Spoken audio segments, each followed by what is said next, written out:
RT602. That probably doesn't mean much to many of you, although somebody somewhere just got really excited because they know what that means. Inside this box is miniature with the product code RT602, better known as the Amble.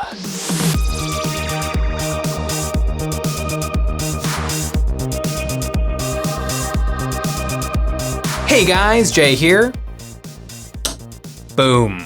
This is the Amble, a creature first mentioned in the Rogue Trader rulebook, page 207. To quote, Ambles have huge barrel-chested bodies and an ape-like stance. 2 arms reach almost to the ground, whilst 2 legs are crooked and short. Both arms and legs end in iron-hard claws used for tunneling through the soft stone that covers their native land. The Ambles are subterranean creatures who create tunnels and caverns that can stretch for miles, and that is such a fun idea. Games Workshop is hyper-fixated on Zone Mortalis or Space Hulk for their maze-like boards, but a system of caves would make for such a cool battlefield.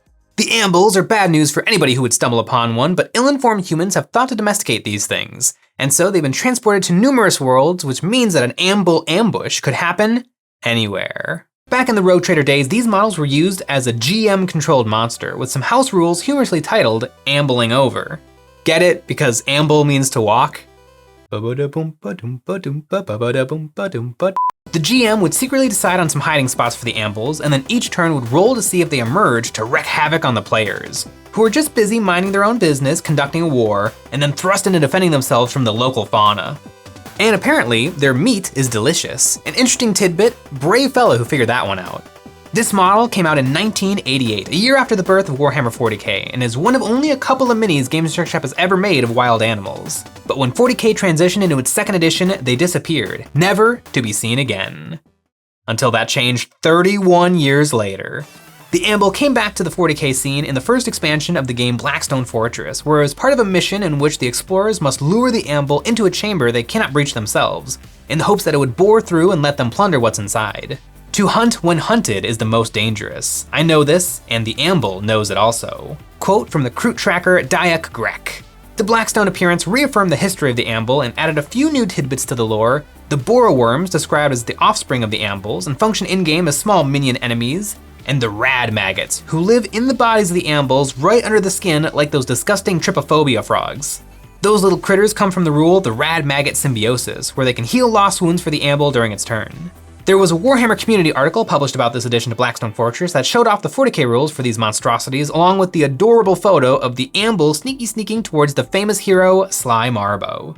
At the same time as the Blackstone Fortress release, the Amble also came to Necromunda, in a way, in some new models called the Ambots. Apparently, the Amble biology is so adept at digging and tunneling that the Imperium created excavators in the shape of Ambles, which are often stolen by the hive gangs of Necromunda to act as their muscle. The name Ambot is just a nickname. The real name of these constructions is the Luther Pattern Excavation Automata, which is a fun nod to old lore, as the original history of the Amble has them come from a planet called Luther McIntyre 9. These models have some amazing history and are something of a mascot for Rogue Trader, and I have one. I never thought this day would come, but here it is in all its leaded glory. It does look like a total product of its time, but there's something wonderful about it. I'm gonna paint it up. If you don't like the Amble, I totally hear you because it does sort of look like a weird lumpy piece of lead, but I love it. I'm totally Indiana Jonesing about this model. That belongs in a museum. Although I am gonna have to do something about that base, because as much as I love Goblin Green with a little sawdust sprinkled on top, I think I can do better. I snapped this sucker off his 40mm square base. I should probably save this for another retro project because I'm gonna be replacing it with a 40mm round base. And to add a little height and texture, I added some milliput. This 2-part epoxy starts out as a soft clay and dries rock hard. I superglued it down to the base and I mushed it into shape with my fingers. Then I took an old toothbrush and I pressed it into the clay repeatedly to create some texture of a rocky underground cave, the natural habitat of the Amble. I let the milliput sit overnight to harden, and in the meantime, I threw the Amble in some acetone to strip the paint off, and it all came off, and it looks so cool! It's all shiny. It looks like a nickel-plated booger. I love it. I want to wear it around my neck on a gold chain. So cool! I glued his shiny butt to the base and then sprinkled on some small pebbles and sand over some superglue. Then I primed the whole thing black. For this old boy, I'm gonna try and recreate the new Blackstone Fortress paint job, using a blue gray, and a yellow tan. I use my airbrush to quickly apply my base coats. With the airbrush, I try and be as accurate as I can, but a little spillage is fine. The nice gradients the airbrush makes are interesting to look at and easy to work with. I use the airbrush to apply my base coat, so now I can put all of these onto my wet palette and work up from there. But I could just as easily have done it with a brush, but not with my classic wargaming brush, which has a super fine point, but instead I would have used a dry brush. Yes, dry brushes can be used for more than dry brushing, and this would have gotten right into all of those nooks and crannies just as easily as the airbrush. Just as easily, maybe not as quickly. I loaded up my wet palette with the same colors I used in my airbrush. I also added black and white as always, and you know what? Let's just throw in a little red just for fun. I mixed a dark blue and a light blue and began defining the carapace of this fearsome creature. Right now, he's just flat blue, but I put a dark blue in the cracks between his armor and I put light blue around the edges of each piece, and this gradient on each segment makes it look a lot more interesting. Once I had my gradient, I went in with a watery black to really outline the armor and small edge highlights of pure white.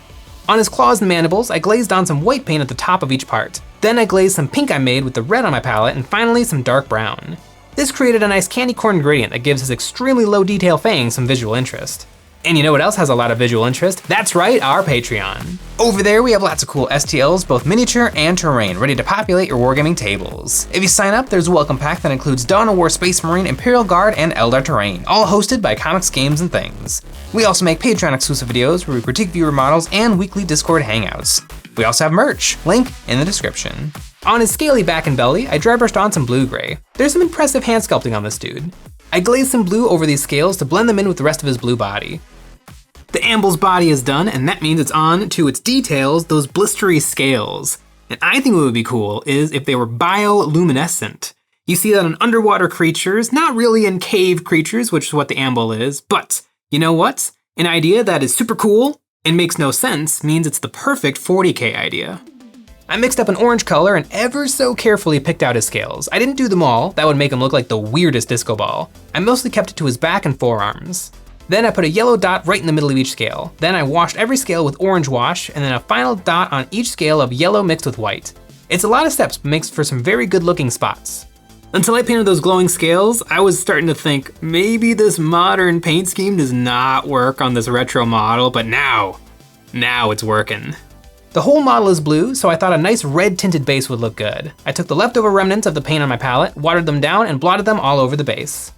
Amble done. I am very satisfied with how the Blackstone Fortress paint job looks on the Rogue Trader Amble. And I would really like to compare the two models, and I can because I actually have the new one. But I don't want to be biased, so I want to compare unpainted to unpainted. So that means we're gonna have to rewind. At a glance, these two beauties might look very different, but when you look at them close, when you really compare, they are the same. Obviously the body structure is the same, but they share all the major details as well.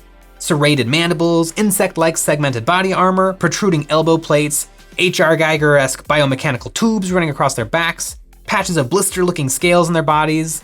They are twins. The most glaring difference, really, is the size. So, is the new Amble bigger than the old one? Well, yes, obviously it is, but in a weird way, no. This is the Rogue Trader Amble next to a Rogue Trader Space Marine, and as you can see, it's about 2 heads taller. The Space Marine stands on a 25mm base, and the Amble is on a 40mm base, which is about 60% bigger than the 25. And here is the Blackstone Amble next to the Primaris Space Marine, and the Amble is about 2 heads taller. The Space Marine is on a 32mm base, and the Amble is on a 50mm base, which is about 60% bigger than the 32. So these two models are in fact exactly the same. As old glow-in-the-dark Obi-Wan Kenobi would say, from a certain point of view. With 30 years of time difference between the creation of these two minis, Games Workshop has created a more coherent scale across its model ranges, meaning that the larger models are now manufactured in the proper sizes they always really should have been. So what that means is both these models are in fact perfect. And that fact just tickles my brain in all of the right ways. All right, now I'm gonna paint the big one. I gave the big boy base the same treatment as his little brothers, a milliput cave base. I have a little more room this time, so instead of 3 or 4 rocks, I decided to make a little pile. I put down some super glue, poured a nice little pile of rocks into the glue, and then poured some super glue on top to lock it into place. Then I primed them black. On the Rogue Trader Amble, I talked about using a dry brush to base coat. Let me demonstrate on this big boy. I thinned down some blue paint and then dampened the bristles of a medium dry brush and then loaded it up. Then I brushed it into the model, making large back and forth motions with some small circular motions to really work the paint into every nook and cranny. As you can see, not a bad base coat. You should always try and use the biggest possible brush you can. It'll save you so much painting time. And just like that, the model is base coated. Boy, about halfway through I really wanted to pick up the airbrush, but it is super easy and simple to do with a dry brush. Now I gotta paint this guy exactly like I did the Rogue Trader amble. I painted these guys one after another, and it was a really interesting experience to paint a small, crunchy one and then move on to the larger, smooth one. It was a much bigger canvas to work on, doing the same familiar steps on a similar model, but the feeling was very different. Painting up these two models back to back, the new one and the old one, I think has kind of taught me one of the reasons why I like the old models is because there are new models, and the new models are better. And so it kind of takes a lot of the negativity that would exist with the old models, and it just kind of takes them away. Because when I look at an old model, I don't think, well, I wish that it had a little bit more detail. I wish it was a little better. I wish it didn't have these flaws or wasn't so small. But because there are newer models that are bigger and are better and do have more details, I can kind of just look at the old model and appreciate it for what it is, and just enjoy the hand-sculpted details and all of its imperfections, its perfect imperfections. On the new one, I decided to give its glowing scales one extra step. After base coating them orange, I broke out the airbrush. I sprayed on a spot of orange on each clump of scales, not too harsh, just a little subtle object source lighting. These scales are much bigger, so cast more light. After that, a yellow highlight, orange wash, and a spot of yellow-white mixture. When doing object source lighting, it's important to have the light source be much brighter than the cast light. As I wrap up the second amble, I'm thinking about how it's gonna work in my collection, because one of these things is not like the other. The Blackstone Fortress one is way bigger, and so what I think, it could be that the old amble is just a baby, but what I like to think is that the new amble is actually the female, because in most animals, the female is a lot bigger than the male.